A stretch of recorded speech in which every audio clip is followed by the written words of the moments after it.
is Up SharkNation? Welcome to another podcast here, live from Greystone Studios. We're live from, we've got our guest today is from Sydney, and he's beaming in here. How are you doing, Mark Tanner? Yeah, no, I'm very well. Very happy to be here. So, Mark, you're very welcome. We've got Mark Baker out there in Glenageary as well. How are you doing, Mark Baker? Good. Welcome, Mark. So Mark Tanner is the co-founder and COO of Qwilr. Qwilr is a proposal software that integrates with Hubspot very well, and that's kind of the reason why I reached out to Mark. I'd been frustrated on a couple of deals that I had over the summer around trying to get some sort of third party to work with some of our customers that needed kind of a higher level of proposal software. And this, Mark Tanner, this has been a pain in the you-know-what for about a year for me, trying to figure out how do you do this in a professional way? How do you do this in maybe not even a professional way, but try to get a proposal software that really sets our clients apart when they're doing their kind of the final leg of the sales cycle. When I work with my partners, and I work with their kind of end users as well, so the people who are actually going to be using HubSpot, people who are going to be trying to close deals with HubSpot, you'd be surprised at how poor their take on proposals is. A lot of times it's just like an email with the pricing list, really stuff that's not really going to talk to the people. So how did you, one, if you wouldn't mind, give us a quick overview of what Qwilr is for the people who don't know. And then two, how did you come up with this idea to try to modernize this proposal business? Yeah, awesome. And to be honest, I'm just going to latch on to that thing you said about like sort of the final leg. I mean, I think that I think HubSpot speaks to this, like, and I'll sort of wrap this all into a thing, a neat little bow if I can, but like HubSpot and there's, a whole bunch of other tools out there that really, like there really is like a science as well as an art to like the top of funnel, like how you think about that. There's a whole bunch of processes from like landing pages, from like, inbound and content and that whole strategy, and sort of you built this nice funnel and you're getting all the way through, and then you get to the end and it's just like these rubbish PDFs and PowerPoints and like off-brand, pretty crappy looking, kind of quite hard to make, like quite finicky to sort of make like work well. And like the level of sort of difference between like the bottom of funnel, which is like critical to like closing the sale and sort of making that whole process happen. You put all this work up the top, and then like this final thing at the bottom is just like rubbish. So we are strongly aligned on that side. So look, so the basic idea behind Qwilr really is, there's sort of like two core things. It's like one meta idea and then like the specific part within sort of the sales and marketing universe. So the big idea is just generally that like files suck on the internet. So like Word, PowerPoint, PDF, they're all amazing tools, but they were all created pre-web. They're all from like the 80s and 90s. And, somewhat due to the glorious Microsoft monopoly, they are all still with us today. And they just suck. Like there's this sort of interesting thing you have of like, we think about our world of like HubSpot and Slack and Dropbox and like all these other sort of interesting tools out there that all integrate and pull in, you expect like, HubSpot, and like we use HubSpot for our CRM, we use Xero for our accounting software. Like, of course, those two will integrate together and that will be like nice and easy and straightforward. And like files throughout this entire process, whether they're PDF, PowerPoint, Word, whatever, even like, the G Suite equivalents of them are just stuck in this sort of weird offline sort of file only world. And so the sort of first like core thing from us was really around like, there's been a whole bunch of, if you sort of look at it historically, there's been a whole bunch of interesting companies that have done cool stuff in terms of like trying to solve this problem with files sucking in the age of the internet, whether it's like Dropbox and Box, making it so you can host them. Then you have like, companies that sort of do wrappers. So like I said, like DocuSign's a classic example. It's still a PDF, but you can kind of have like the e-sign layer, this sort of webby thing wrapped on top, or there used to be tools called like ClearSlide or DocSend that do like analytics or stuff like that. But like our core thesis was like the web, it's the web. Like the web is the future. And so if you can make a way for someone to be able to create a beautiful, simple web page as easily as you would a document, and sort of start to bring in really, all of the sort of tips and tricks of the modern web, including like e-commerce and all that sort of stuff, as to how you think about like what's possible inside that sort of webby document, like with buttons that do things and like, data that syncs between different sources of truth and little notifications. Like we have a classic one right now that we're working on, which is like, if someone starts the accept process for your contract, but doesn't finish it, well, like, of course you want to be notified. You want to be like, hey, like, give this person a call right now. And like, maybe you want to have that like texted to your phone. So like, anyway, so that was sort of like the sort of big idea behind Qwilr and what we do. And so really at its base, we're a tool for creating, sales and marketing collateral, especially proposals, as you say, like proposals, quotes, presentations, pitch decks, etc. It's a document platform. You can use it. You can use it for your birthday party invite if you want. But so we sort of do that, and really, so the idea is to tack back to the other thing. Sorry, I'm rambling, but the idea came from my business partner Dylan, my co-founder. He had an agency business that was digital and design, and so he did a lot of software work. He did a lot of design work. They did some marketing stuff and branding, but they were very much a digital heavy shop. And this is like 2011, 2012, and he was like, I do all my pricing in Excel, I do my copy in Word, and then take them together into InDesign, which is like such a punish to use, but it allows you to do some really beautiful stuff. And then send it to the client. They then want a whole bunch of changes. I have to rip it all out and kind of rebuild it again. And it's like super slow. It's hard to reuse your best bits of work from previous things, blah, blah. Anyway, he just decided, stuff this. And he started hand coding websites for every proposal he made. So he was like a great like web developer, but it was still taking like 3 days to like build, each new proposal, which is a completely insane thing to do, except he started winning like 80% of them. And so he would just be like, and he was sort of doing work for like Ogilvy, Saatchi and Saatchi, the Victorian government in Australia, this like quite famous local theatre in Sydney. And so he sort of started on this path, and the sort of turning point for him came the MD of Saatchi and Saatchi New Zealand. They spoke in the morning. Dylan had made a whole bunch of little bash scripts to kind of hackily automate it. So it went down from a few days to a few hours. But he sent this guy a proposal that was a little mini website, and they'd spoke in the morning. He got it in the afternoon, and the guy called him and was like, how on earth did you do this? Is this a product? Can I use it? And that sort of started the path down to where we are today. It's so interesting as well, because there's something that I saw in one of the YouTube videos of you guys explaining the business, and you guys mentioned that there's a time risk involved with preparing proposals, doing RFPs, RFIs, all those types of things. And so Mark Baker, so in software, a lot of times you do like a proposal, they might ask you for a proposal where it's going to take you like 2 days. You don't really have as much context. You might be competing. Well, you are competing with other vendors. So if there's any edge that you can have other than just sending over a spreadsheet with a load of question and answers, that's not going to sell anything. Do you know what I mean? It doesn't give you the kind of the soul of what we're trying to do here, especially HubSpot, because although we're a big company now, we're still the new guys in the CRM space. We're competing with the kind of the big sales forces of this world still. So the point is here that we want to make sure that if we're going to be putting any time into something, we're going to maybe stack the deck a little bit in our favor by having kind of a good looking tool to use. When I say good looking, like aesthetically pleasing. Mark Baker, I think you'd appreciate that with all the art stuff, right?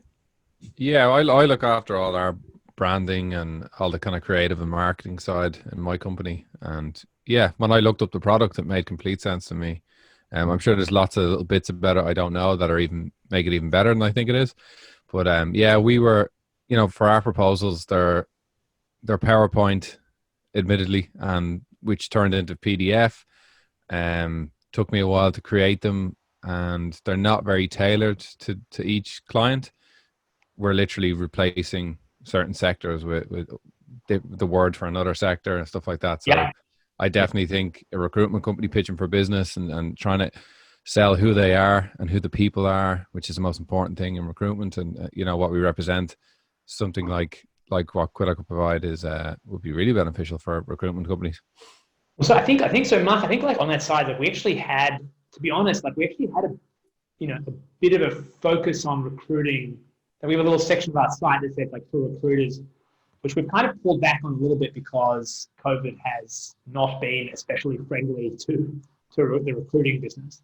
But like there's this funny thing we sort of discovered with recruiting, which was like, so Qwilr obviously is heavily used by sales teams, but like we would sort of have some recruiters come to the platform. We've probably got about maybe about 150 companies at the moment on that side, and sort of like from technical recruiting, exec recruiting, like a whole sort of range of things. But the funny thing we sort of realized was like in talking to a whole bunch of them, which was like, running a recruiting firm, there's actually like 3 sales processes going on. There's like, I'm pitching like, HubSpot needs some recruiters. I need to send you a proposal. Here's how we work. Here's some work we've done before. Here's some testimonials, blah, blah.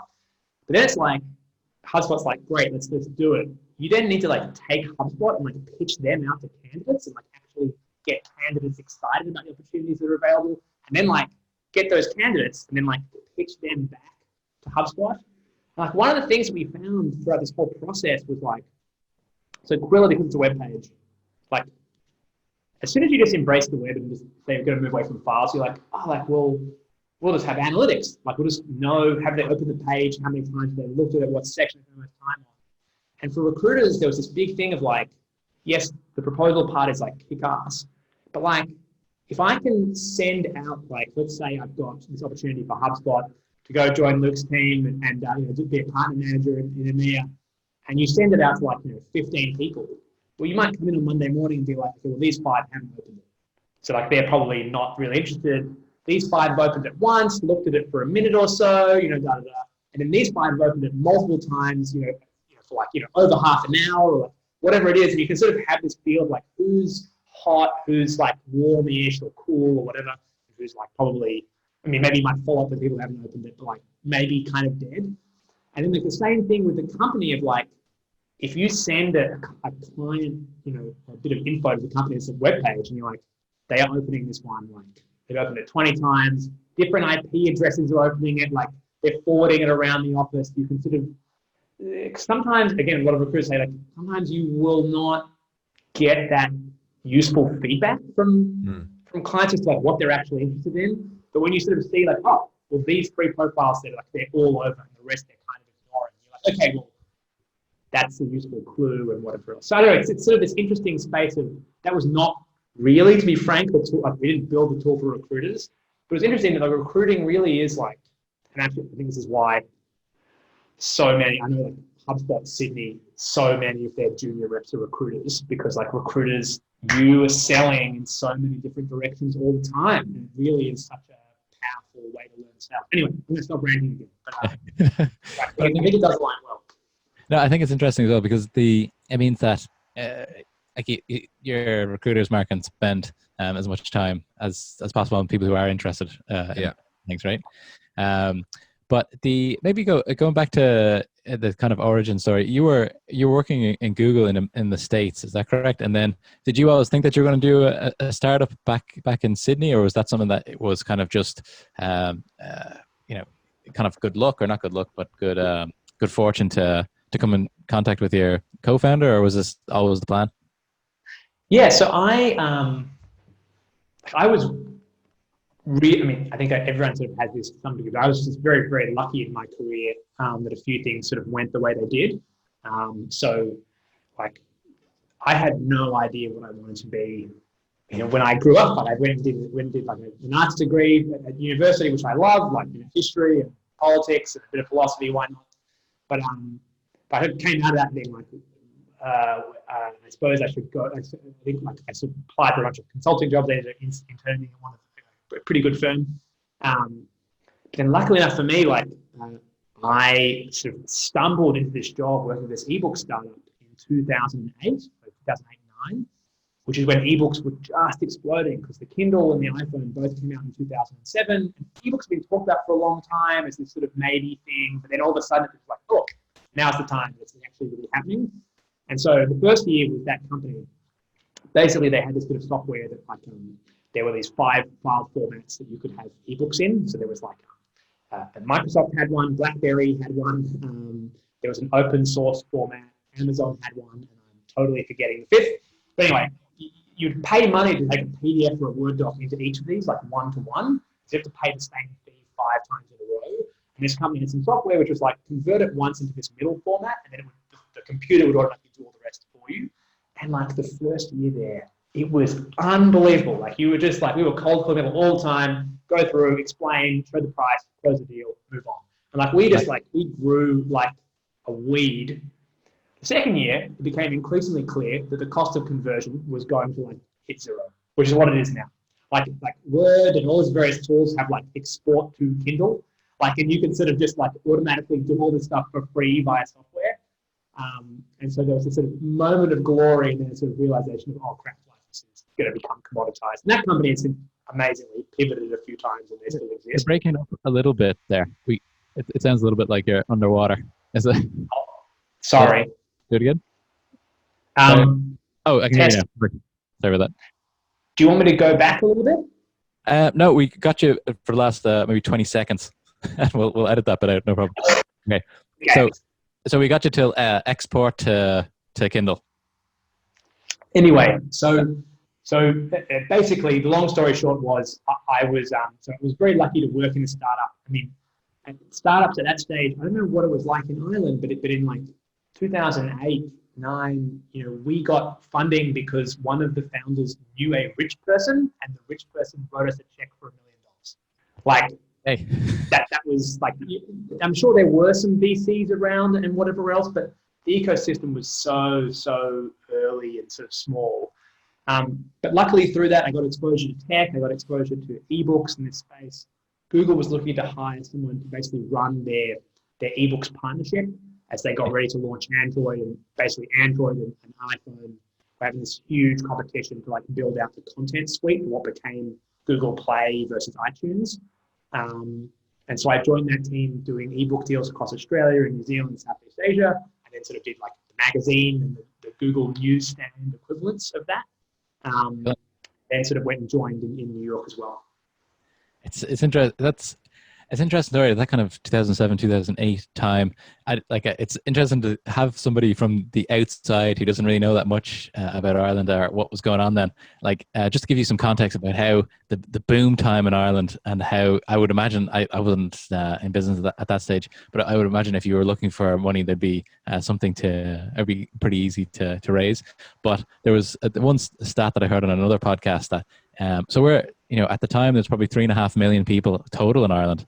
In 2008, and there was something like 186 private helicopters that were registered that year in 2008, and there hasn't been any since. So that was just the pinnacle of the kind of the first boom that we've ever had, right? So then there was a prolonged kind of recession there. We were doing, and before 2020, I remember me and Mark were starting this podcast, and we were so positive about 2020. This is it. This is Ireland's time. We're going to push on. Everything's coming together. And then it's been a little bit of a bumpy road, as a lot of people are experiencing as well. But I think we're doing quite well compared to some countries that are big on tourism and stuff like that. But I digress. Okay, so once you get started, this is what me and Mark always talk about when we talk to kind of founders of companies as well. When you get started, are you kind of bootstrapping at this time, or did you go straight in because of maybe connections that you had in the industry to say, we need a few bob just to get going, or what was the first couple of months? Yeah, so look, I mean, and sort of this is going to wrap up the previous question a little bit as well, which is like, so I knew I wanted to be involved in the startup. I was loving my time at Google in New York, but also in a funny way, the Android versus iPhone thing kind of hit a natural kind of conclusion. They both won in their own way. I was back in town for a wedding in Sydney, bumped into this old friend of mine who I'd known for ages, Dylan, my co-founder, and he started talking about this business idea, and then he starts talking about this investor. And then I started talking about an investor, and it turns out this investor, who I hadn't even met yet. So I was basically meeting angel investors with the hope that they would introduce me to interesting founders so that I could find a way back into early stage startup life. And hilariously, this investor had tried to matchmake Dylan and I, even though we'd been hanging out since we were teenagers. So it was like this complete amazing serendipity. To be honest, so we got together and we started working. And think like 2 or 3 days a week out of Dylan's house when I first got back to Sydney, and that sort of became 4 days and 5 days. And then we sort of committed, and I put in not much, but like, a little bit of cash to like get things set up and incorporate and blah, blah, blah. So we had this, so because this investor had tried to matchmake us, one day he just gets in touch and says, oh, can I come for a coffee? And then sort of says, hey, I'd like to put in 100 grand into your business. Nice. Because he had this little micro sort of seed fund that was just investing in founders at that stage, which has actually been a very successful fund.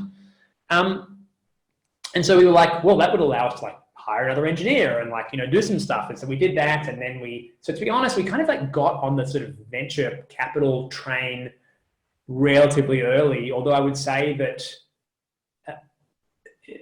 in Australia, and again, I'm interested to hear about Ireland, but like in Australia, it was very much there were very few companies that were allowed to sort of be valley companies and just like, hey, go and get, 1 million users. It was very much like, prove you can make money. Even if it's a little bit, it doesn't have to be a huge amount, but like prove you can actually generate some real like, monthly recurring revenue.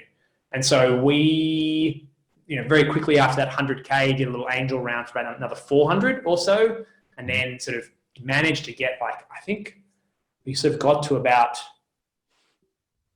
$15,000 or $20,000 in like monthly recurring revenue off the back of that. And then from that, we raised like a seed round, which was like about $1 million US from actually like a European investor, this group called Point 9, who are awesome. And they're just they're a group out of Berlin, and all they do is invest in seed stage SaaS companies. Nice. So they were first money in Typeform, they were money in Zendesk, Algolia, Front, Unbounce, like a whole bunch of great companies. And we were very, very happy to work with them and very lucky to work with them. But that was sort of, to be honest, somewhat by accident. We kind of sort of went down that venture adventure sort of straight up from the start. It's very important as well for the people who are looking to start SaaS businesses, where if the goal, instead of just raising money, like you said, the goal really should be try to make some money first. Like if you can prove that you're getting 20 grand recurring revenue, it's a real business then, right? That's something that you can actually go out and sell. In Ireland, to be honest, I think there's quite a good network right now for startups and stuff like that. The thing is with Ireland, it's scale. I think when I look at some of the companies that are coming out of Australia, the size of the companies that are coming out of Australia it's like it's almost punching above your guys' weight, like from a population point of view. Like you've got Canva, Atlassian, these big juggernauts of companies that are coming from Australia. And I don't know, mate. Like, would we call Stripe? Would we call Intercom? Like, I think they're both massive behemoths as well. I mean, guys never came back. A few mil, you're doing okay. Yeah. No, okay. Well, okay. Touche on those two. Stripe's doing quite well. I worked for a startup in Vancouver for a couple of years, and we were going to be this is when Stripe was just getting started, and we were going to be the Canadian Stripe. Did not work out that way, but it was a fun. Turns out Stripe is the Canadian Stripe. Yeah, exactly. It's pretty ubiquitous. So it's pretty cool. So here's a question that I'd love to pick your brain on. When if you're starting a business or you're starting a bit like a SaaS business like this, when you guys are getting going, are you kind of planning about distribution at the beginning, or is it kind of a serendipity, like you said, that it's a good fit for stuff like Hubspot and also like a platform like Salesforce? Do you have that in mind? Is that or is that something that later on we say, okay, we've got this product, where's the best distribution channel for this? How does that work in a strategy point of view? It's a great question, and it's one that I wish I had a perfectly clean answer to. I think like there's a famous line out there that first-time founders spend all their time worrying about product, and second-time founders spend all their time worrying about distribution, and it is for good reason, because distribution is really, really bloody hard. And I think like there's actually so on our journey, like there's a few things that we sort of did that were not necessarily wrong, but like took us down paths that we didn't, I think if you thought about it holistically, we maybe would have still done the same thing, but it would have been good to have gone in with like eyes wide open. So for us, like early on in Qwilr, like making a tool that allows you to build a web page really, really simply with like, drag and drop and click to type and having a whole bunch of rules built in so that it always looks good, whether it's on mobile or iPad or like all this sort of stuff. Like it's actually like a surprisingly hard thing to do. You would think like building a web page tool builder is like not that challenging. It's insanely challenging. And, so when we sort of looked at that, another thing that's like very challenging in like sort of editor space is like collaborative editing. And there's a whole bunch of technical reasons, but sort of having multiple people editing the same doc at the same time in different locations is like notoriously hard to get right from like a computational science perspective. And so we look at these two parts and we were lucky to have some like very good like people from Google and Microsoft who came and joined our team pretty early, including some who like worked on Google Docs and things like that, which Google Docs is a big hub in Sydney at the time. And like, even so, we were like, we can kind of pick one of these problems. And so we picked making a beautiful, beautiful, beautiful editor. And I'm very happy we did that path, but it meant that it wasn't collaborative. And so it was single player only. If you've got single player only, it means you kind of have to price yourself prosumer. We've got a tool that's like great for like proposals, quotes, pitch decks, presentations. Like we should be selling to sales teams, but you can't really, because you sort of have this product that is like really like the S of the SMB. And so like, for small, for like, in Mark Baker's world, like small recruiting shops, or like small agencies, or like we found like lots of interesting little niches and, spaces where they can pay like $20 a month or $50 a month or whatever. And that wasn't necessarily like wrong, but it did mean that then pushed us down like, you can't, like outbound doesn't work at that price point. Like a whole bunch of channels don't work at that price point. The ones that do are like SEO. And so we do like a lot of like SEO landing pages and stuff like that. And like we tried some level of like lightweight paid social, which made some things kind of work there back, 5 years ago when Facebook was still cheap or cheapish. And so, there were sort of various things we sort of tried and figured out there. But I would say that as we've moved up market towards like, from the S of the SMB towards the M of the SMB, and now we're doing more and more like sort of like mid-market deals, like, 10, 20, 30K ACV deals, like that mix of things has shifted, and like how you think about like Hubspot as a channel has shifted quite a lot, how we think about like other partnerships as channels, how we think about outbound, how we think about all this sort of space and this mix kind of does change a lot. And I do think that like going in, we were like a lot of founders, we were like wonderfully optimistic and naive. And I think you kind of have to be a little bit to sometimes take on these big things. Otherwise you might be terrified and never get started. But I do wish we'd spent quite a bit more time being a bit more thoughtful about like, how are we going to like get this out to this sort of next zone? But then to argue against myself, perhaps on the flip side, if we'd done that, we would have never gotten started. And I think on the flip side, there's a guy, this American investor called Jason Lemkin, who's like found a couple of SaaS businesses, and he's a sort of big figure in SaaS land.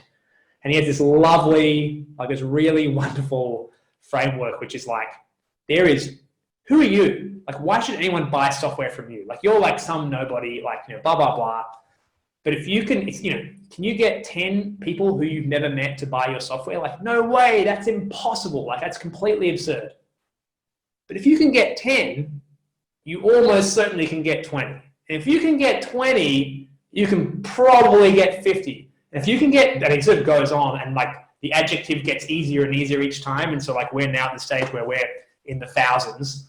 And it's like, well, you're in the thousands, you can definitely get to 10,000. I kind of feel more and more that way. Like just being like, like we have got emotion, we can figure it out. And like, also like we have thousands of companies as customers. Nobody has heard of Qwilr.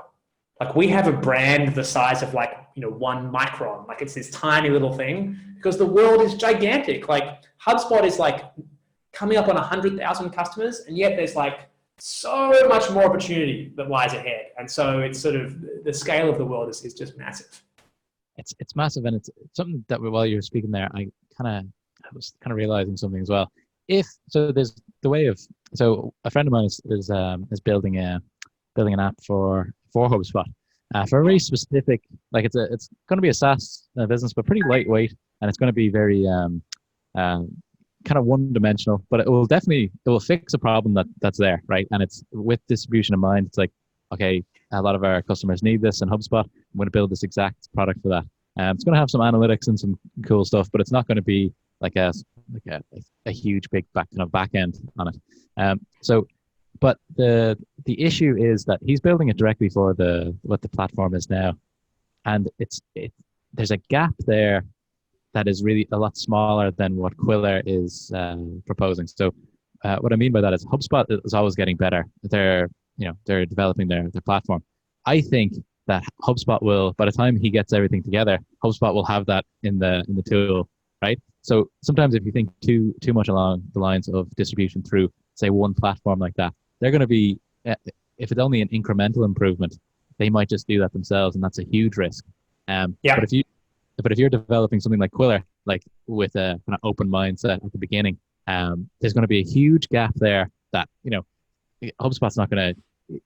It would be the resources needed to roll that out to 100,000 kind of customers would be. It's just there's a kind of barrier to entry almost to that type of business as well. So there's there's pros and cons for developing your business for a particular distribution channel. So something I thought about there. So I know that you just recently, even through the COVID stuff, you guys made a big round there of investment. What's the next steps for Qwilr? What are you going to do with the money that you guys raised? Is there an area that you're going to be focusing on? Is it going to be on product development? Is it going to be territory development? What do you think is the next step for you guys? Yeah, so I think it's a bit of a funny one because it is like it's sort of we're investing it across like so many parts of our business. I mean, I think that the money that we've raised, will give us. So initially, we sort of thought it would give us like 2 years of runway. With COVID, we were like, let's make sure it gives us somewhere closer to 3. Although I will say, like, we're in a very good position at the moment, and we're growing. We had obviously a scary April, like everybody did, but we've had to have a big resurgence since then. And I think like HubSpot and others have seen similar sort of things as you have this move towards remote work and much more digital first work. And I think it's just generally like, from our point of view, like if you're not in the room at all, your sales collateral is the only thing. I mean, like obviously in a sales process, you attempt to have a champion throughout that process, but like other than the champion, and to be honest, sales collateral helps the champion a lot. But other than the champion, your sales collateral is the only thing doing the selling for you when you're not there. And I think to sort of invest in that properly has been sort of quite meaningful. But look, for us, as far as like the investment goes, I mean, like, we do have a big ambitious goal for us. Like we're not like, we're going to find this clever little, niche thing here. We're like, no, we fundamentally believe in 10 years time, people like will have moved from like the file-based version of documents to a much more web-first version of documents, but for all types. And that like, when you think about like what you can do in that space, and like, for instance, like, in B2B space, it's like, you're setting up, someone from the HubSpot setting up a proposal. It's like, there's this and there's this and there's this. I was like, customers like, I don't want that optional lecture, but I do want this one. And you've quoted me for 12 seats, but actually now I want 14. Well, like with Qwilr, those things can be adjustable. You're like, I want this, and that's a live updates the price in real time. You can accept, sign, and pay in real time. That'll sync back to HubSpot, mark the deal as closed, one update deal value. It'll ping the sales channels, like blah, blah, blah, all this sort of stuff. And I think like having a big vision on that side is like scary and insane, but also is the one I think actually does help sort of move things forward. But to have a vision like that, you do need to to be frank, like spending money on hiring good people. And we've just hired one of like the heads of engineering at Atlassian, who is ran Confluence there, ran their growth team for a while, and so he's come on board and sort of he's going to continue building out the team there. We're obviously investing a lot in like sales and marketing and sort of spending more on that side. And so I think that, and the other thing that's sort of a truth with SaaS, which is like once you know your economics in SaaS to some degree, you can say like, well, you know, let's say customers who spend $100 a month with us, you know, they might spend, you know, 3 years with us in total. So it's like, you know, $3,000, 600-ish, let's say, or $3,500 worth of value. Yeah. If you acquire them for $500, like amazing, great. Like let's spend that money every day. But you spent $500 at day 0 and then they pay you $100 a month. So it's like your cash flow is like screwed. Like it's just SaaS sucks for cash flow. And so like I respected those who bootstrap, but like at a certain point, you know, you should be, even if you're not taking equity, you should at least be thinking about some level of financing instrument, whether it's debt or whatever, to sort of keep that growth going. And I know HubSpot thinks about this in a very savvy way, as does Salesforce, everybody else. But like, you know, you can just keep buying these annuities. And if you can buy an annuity that's going to pay out $3,000 for $500, well, do that every day of the week. And so I think like, you know, part of it, the reality is sort of going towards that. But I think really, to be honest, for us, so we did our Series A, and there's like a nice sort of story out there in sort of VC land, which is like in seed investing, it's 90% love, 10% the numbers. Okay. At Series A, it's 50% the numbers, 50% love, but at Series B, it's 90% numbers, 10% love. And so then you still need to like the company and like the founders and like who they are, but it's like, you know, we need to be in a place where we can, and we're already there in some aspects, but we, you know, we're a bit weaker in others, where you can say, hey, we're going to put in this amount of money and that's going to generate this amount of leads. And that's going to mean we're going to need to hire this number of sales reps, and that's going to deploy, you know, blah, blah, blah. And like, you can be like, so this money in over here is going to lead to this money over here, and kind of show that in a pretty convincing, clear structure. Because you're asking someone for like, I don't know, $20 million. Like you should have a pretty convincing, clear structure as to how it's going to work. Yeah. And so I would say that like a big part of it, to be perfectly honest, is like sort of building out that machine. And also like, you know, when we raised the round, we were like 25-ish people, and we're now sort of 40, 45-ish people. And by the time of the next round, maybe we're going to be more like 80, but like you need to have like leaders and like managers and like, you know, and start to like build it, like professionalized groups and all that sort of stuff.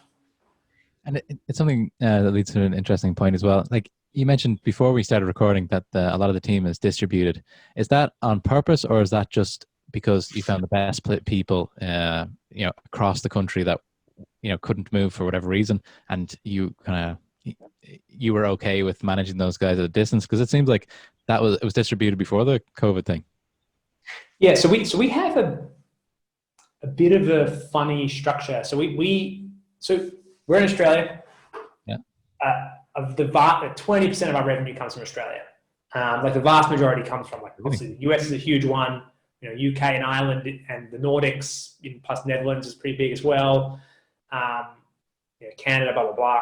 But like, you know, pretty early on, we were like, well, you want to have your team, your customer-facing team, be where your customers are. And so, you know, across support, customer success, sales, and marketing, you know, almost all of that team is remote, because like they're in the States, they're in Europe, we've got a few in Manila. Not all, like there's definitely some in Sydney as well, but it's like, you kind of want that team to be sort of where they are. And we sort of relatively quickly, like initially, just because we didn't have an office and we weren't going to open one, and we were sort of, you know, we were going to hire like one and then another and then another. Like it wasn't like a sort of huge rush. We sort of did hire some people remotely, and sort of thought maybe one day we'd have an office. We were very lucky to have a few people. So our head of support, Diana, among them, and our head of success, Chris, as well, who had like worked for awesome remote first companies for a while. And so they just brought in this amazing culture of like, why do you need an office? Like, why do you need this? How do you think about this sort of stuff? And that it sort of pushes you remote when done well, which like, I think we're good. I genuinely think we're good to very good, but there's like, I think just as a society, very few, if maybe like no companies are truly excellent at it yet, because I think we're still sort of figuring out a lot of stuff. But like, you know, it's much more about what are your goals and what does, like on an outcomes basis, like what does good work look like?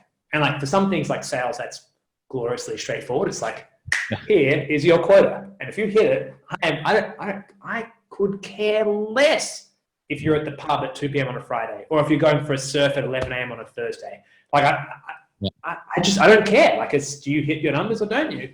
And similar with support, like, do you have great customer ratings? Are you replying at a good, generally a good cadence and blah, blah, blah. It's all pretty straightforward. But like, you sort of get to that point being like, here's what matters. Here's how I'm going to measure it. Here's how we're going to have our regular cadence to touch base on things. Now on the flip side though, all of our product and design team is in Sydney. Okay. So product and engineering and design, like they all have a hub here. Now with COVID, that team is effectively remote. Yeah. But there is something nice, I think, especially when you're working on complex product problems in like being in a room with a whiteboard. Like it's still pretty nice sometimes. And so I think that it's not all of our team on the product side is in Sydney, but the vast majority is. And I think that that'll probably continue to some degree. So yeah, I don't know. We've sort of had this bit of a hybrid one. We've sort of made it work. And Mark, just a question from me. What parts of the business do you think work best remotely? And I know you said you kind of went into it there, but like for companies that have gone remote now and are just getting used to it, and you've been doing it for a while, and some of your staff have been doing it for years, probably.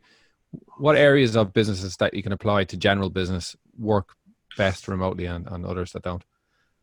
Yeah, so I think anything that is relatively straightforward to track and measure is like very, very, very easy to sort of go and do remote straight away. Because I think that the part that, and so if you sort of go back to the Qwilr analogy, like the part that is like creative work, like solving complex product problems, so if we have a team working on something to do with like, I don't know, making some part of the editor a better user experience, you can have measurable outcomes out of that to some degree. Like, maybe you might measure like first user activation rate, or I don't know, you might have like various things you might do, or like usage numbers, but like, it's also a bit like hand wavy about various things. And I think creative work is often, it can be a little harder to measure. But anything that is like, sales, customer success, support, finance, a lot of operational stuff, legal, where it's just like, hey, was outcome X achieved, or did we do activity X, Y, Z, or whatever? Those are all very sort of like really pretty easy. And the important thing you have to do is just be like, here is my expectation on this side. Like, here is what good looks like. How do we sort of think about that? And then within that space, here's how we're going to measure it. Here's how we're going to track it. Excuse me, not COVID. Have been swabbed. My wife is a GP, so I've been ruthlessly swabbed all the time. Anyway, I think once you're sort of clear with what that looks like, it's actually pretty good to go. The big thing I would say is like that a lot of sales team, and actually I was speaking to a sales team tomorrow about this. A lot of sales teams struggle with it. Is like, you do lose a lot by being in the same room. And so I live for sales. Like, sales is what I do. And like, sales team in the same room is like awesome. There's just like good energy. There's banter. Like, there's a bit of collaboration. There's a bit of competition. There's also, I think as a sales leader, you get to like overhear, I think things that are going on. So you get to feel for like, how's the market going? Or this keeps being a problem, or whatever else. You also get to overhear like, man, that SDR really stuck to that call. I need to do some ad hoc coaching with them, or whatever else. And I think like for us, so when we started this, like we, like everybody else, we sucked. Like, we did a whole bunch of stuff that was stupid and wrong and sort of didn't quite sit right.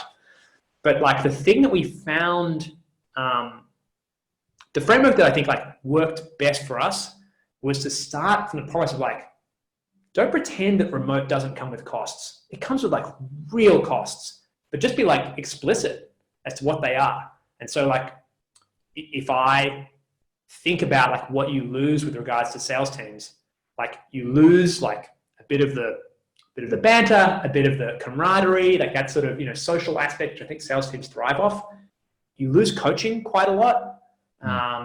And you lose, like, I mean, we could go down a longer list here.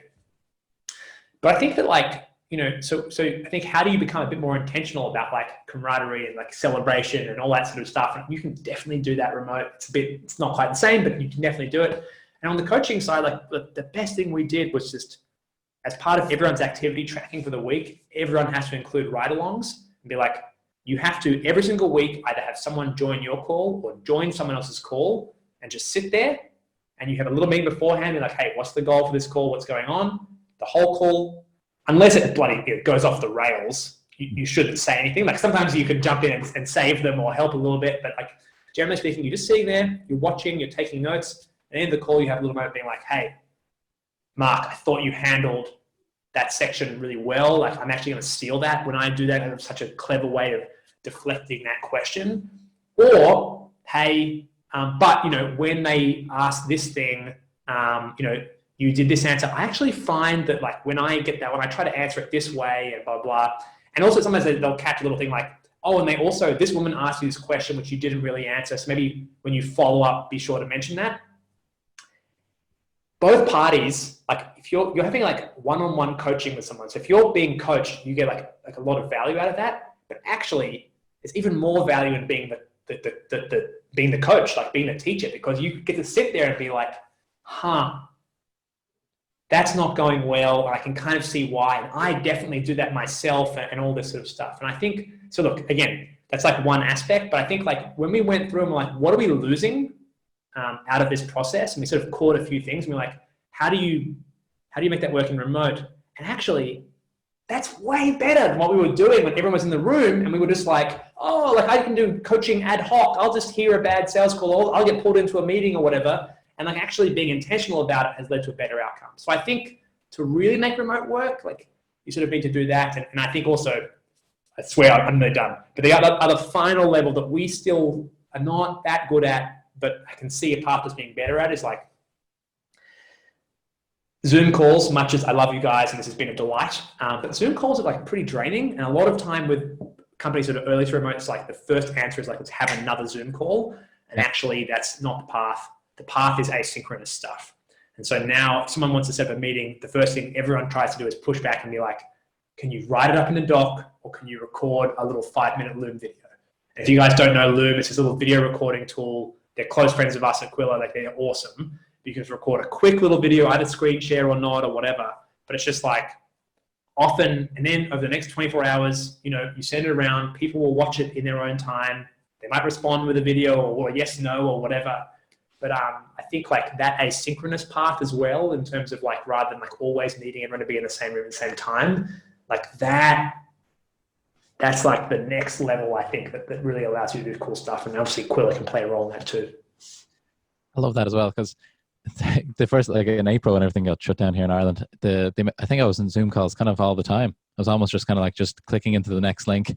But now we've tried to move a little bit more. I know I have anyway with my team, my partners, where if we're going to have a Zoom meeting, these are the outcomes that we need to come to by the end of it before we actually hang in. And I know all the books I've read all over the years on management, all that type of stuff, they're like, make sure you have an agenda. But it's so many people don't have an agenda at all when they do meetings, and it's easy to kind of lose a little bit of quality of the meeting when you do that. I know we are really pushing the time here. I know we're trying to get you off home. I know it's almost, I don't know, it's 6 o'clock or something in Sydney at this stage. It is. I'm good to go for a little bit longer, but yeah, I do have a toddler at home at some stage who will be desperate for a hang. Yeah, okay. And it's closing day here in Europe, and it's about 9 a.m. So I got to get out there and try to get some deals in here, Mark. But we've got Mark. Just to say, Mark, Luke also completed an Ironman yesterday. So yeah, you wouldn't think it. That's why my face is kind of weather beaten right now. I've been out in the wind and the sun and all that type of stuff. So I've got. Hey, you're standing. That's like, you're the only one on this call who's standing up. It's just amazing. Yeah. That's bravo. Congratulations. And you're slightly insane. Yeah, it's a little bit insane. I've had 3 cups of coffee just to get going for this at 8 a.m. So Mark Tanner, we have a bit of a tradition here on the SharkPod. Mark Baker will come at you with some lightning round questions. We're going to have a slightly curtailed version today, where Mark's going to pick, or Mark Baker's going to pick his absolute favorites, and we're going to run through this. They don't have to be short answers, but we're just going to try to hit you with some questions there. So that's okay. Great. Okay. If you could do business anywhere in the world, where would it be right now? Literally right now it would be in Sydney, Australia. Friends, family, low COVID, like we're coming into springtime. It's glorious. I think like Sydney's built a nice tech ecosystem. It'd be interesting to see what happens longer term, but I'll tell you where it's not. It's probably not America, which is a thing that I would have given you a very different answer 6 months ago. Interesting. How much money is enough money? It's a great question. I think that there's one of my big fears, that's stupid, I shouldn't phrase it that way, but a fear that I have is about like just internal, like inflation of expectations, like people being like, this will be enough money, then you get there and like, no, it's not, I need more. I think, I read a book recently that sort of said it encouraged founders to sort of aim for 100 million because that was where true financial freedom came. And I was like, I don't know, man, I think 10 probably heaps. I think there is, I wouldn't be lying if I said like, one of my goals of having a startup to some degree is financial independence. And I do think that if you can be lucky enough to have a house in a part of the world that you love living in, that is enough for you and your family to live in, and then you can have, some money put away for retirement, and you can have, let's say, a million or a bit more sort of sitting in a bank that you can do stuff with. That's pretty great. Do you know what I mean? Like whether you're starting a business, you're just investing in it, or you're who the hell knows. But I think that's sort of like that threshold, assuming you're healthy and you have good insurance and blah, blah, blah, like kind of, that's like a really great level of financial freedom that comes there. So we'll see. I'm sure I'll become some, I think it's quite challenging for humans to not have some degree of inflation of expectation go. And even like, as you do well in life, you tend to move to a bit of a nicer suburb, and then you're like, why is everyone else driving Audis and BMWs? And then, like it sort of, continually sort of goes on. Yeah. And I really like that answer as well, because you actually kind of broke down almost like a lifestyle design around that, where it's not really, it's what the money can buy for you. It's a great place to live for your family. Having stuff like insurance that you don't have to worry about, and then having a million of in cash in the bank. Having some stuff to have some fun. Your friend says, "Oh, let's go to Ireland and hang out for a week," and you're like, "Sure." Yeah. Sure. Mark, what do you think? Last one? Yeah, no, I fully agree, and I think it's important for people to actually have something to work towards, even if that is quite a huge goal to have, but it's something to work towards as opposed to just every day feeling like, they just need to work harder in general. That could be quite stressful. Yeah. The next question was, what do you fear? But we've answered that. Is it who you know, or is it what you know?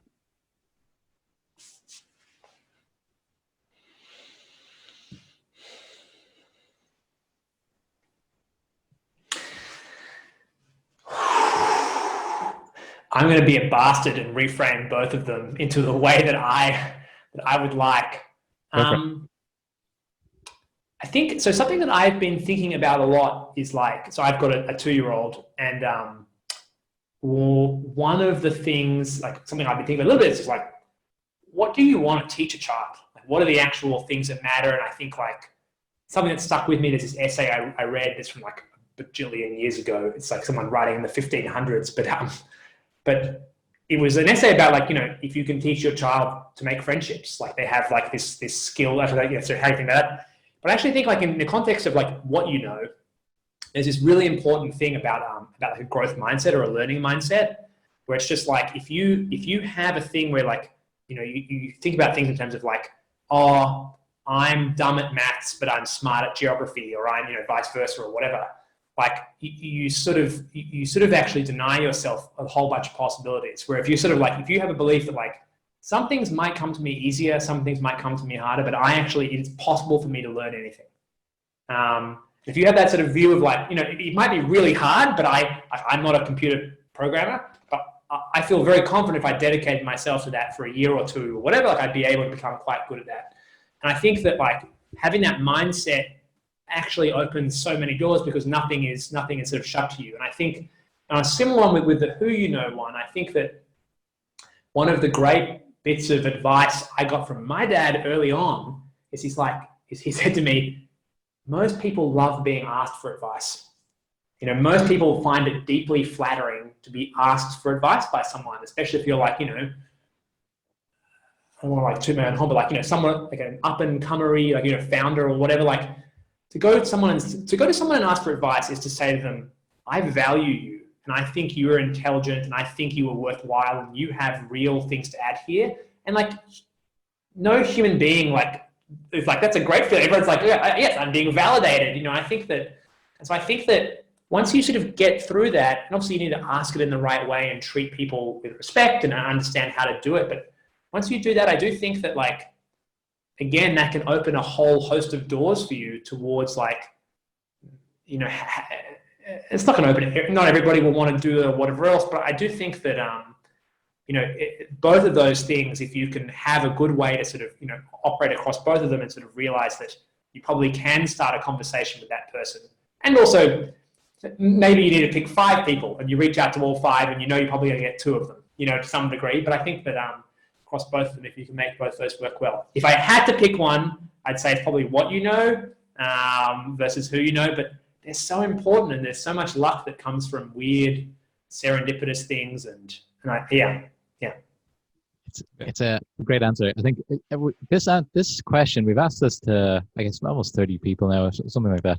And everyone has a different kind of take on it. We had the guy from the Dublin Chamber, Dublin Chamber of Commerce. I think it's actually called the Dublin Chamber now. But he was saying it's different. He said it's who knows you. It's like if you can be doing stuff where people will recognize you, and then the opportunities kind of come out of that. You know, so you got to know how to do stuff so you get a little bit of notoriety, and that should be the goal. But yeah, it probably gets the most interesting answers, I think, out of all the questions. Right, two quick final ones, okay? If you could advise anybody to learn one skill, what would it be? Learn how to learn. Just to reiterate the previous one. And I really think that like not to go all like meta-political, but there's a big debate in Australia about like vocational learning versus the humanities. And like I did, you know, history and politics and stuff like this and philosophy. But like I truly believe that like that old school thing of learning how to learn, learning how to think, learning how to research, learning how to make arguments, like whether it's through essays or debating, or it doesn't matter what format it's in, but it matters that you can think through both sides of an argument and like learn how to learn. I think that's like the meta skill that allows you to sort of, you know, go past that. And like they're definitely, and the thing that is not obvious is that there are better ways to learn. Like we all sort of think that like, oh, I went to school, like I know how to learn stuff. It's like, no, you suck at learning. Like there are athletes at learning and you can become better at it. Yeah. I was having a conversation with Mark's wife, my sister, the other day about that, because they're raising children as well, and we're talking about learning languages and stuff. And my sister was saying that you know, children are better, but actually the statistics are that like adults are better at the actual learning part, but they just don't know how to. They're not doing what kids are doing. They're not making lots of mistakes. They're not putting themselves out there. They're not just trying to communicate. They're trying to get it right. If they get it wrong, they feel shame, all that type of stuff. So if you knew how to learn, you can learn a lot quicker than you know, like maybe a toddler. But I know that shouldn't be the goal. Just to be the toddler. Okay, Mark. Okay, last one. Mark. Okay, last one. If you could recommend one book to the 18-year-old Mark, what would it be?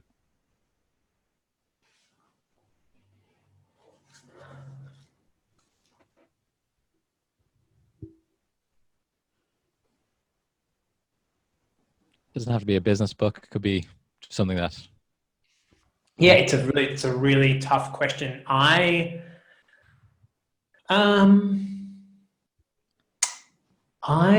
am going to.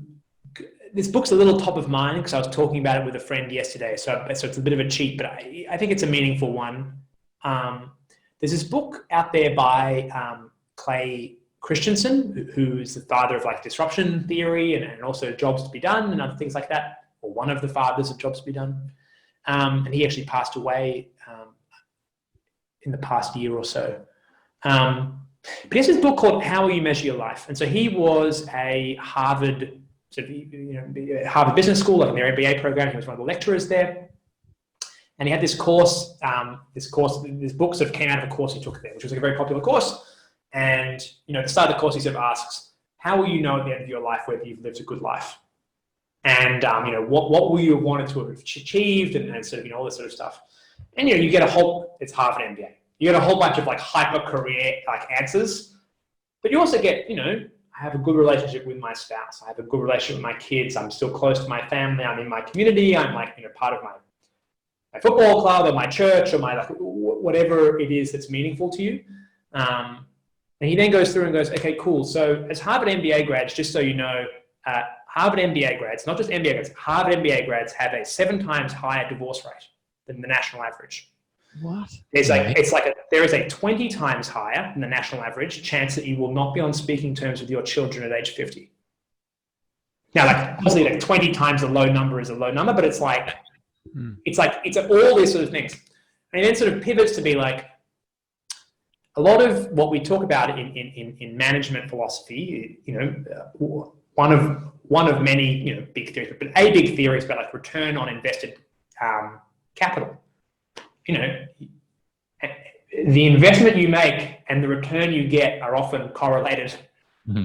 If you go through and you spend like 80 hours a week on your career and 5 hours a week on your spouse and no hours a week on your community. Yeah. Well, like, how do you, or no hours a week on your kids, how do you envisage that investment paying off for you? Like, how do you, and so it's like, you may like be like, I don't give a shit, I want the career. Like, great. But be active in your choice. And if you sort of think about it, it's this nice framework of like, the eulogy versus the CV. It's like there are certain things you do in life that look great on a CV, but no one would ever mention at the end, in the eulogy, where there are other things in life that like you would be completely irrelevant and weird on a CV, but like actually what matters if you were thinking about how you would want people to remember you. And I think that book had a huge impact on me. I think like as a founder, like what I want to get out of this business, like I would like a financial return, I like financial stability. We talk about all this sort of stuff. I also want that for like my team. And I want that for my investors, so other people on my journey. I also want like my customers and like my partners at Hubspot or whatever. Like, I want them to have like a good time. Like, I don't want us to be an asshole company that like creates negative vibes out there. It's like we only get one sort of time here. And I sort of think like that's been just a good book to sort of. But it also means like I'm going to hang up this call, which I've really enjoyed having with you guys, and I hope if you're still listening at this point, bravo, got to the end of the podcast. But like, I'm going to go home and I'm going to enjoy hanging out with my 2-year-old, and spending time with him, because like that's a relationship I want to invest in a heap now. It's a pleasure right now, mostly. And sometimes he's a little monster, but I think that, and with my wife and all that sort of stuff, because I know that these relationships I want to have and be in a good place the rest of my life. And I think that is great advice to end the podcast on. Mark Tanner live from Sydney. Thank you so much for joining us today. And we'll let you know when this is up. It's probably going to be the following Wednesday or something like that. But it was great to chat, and thanks very much. Thanks, Mark. My pleasure, guys. Have a great day. Cool. And then I'll stop it there.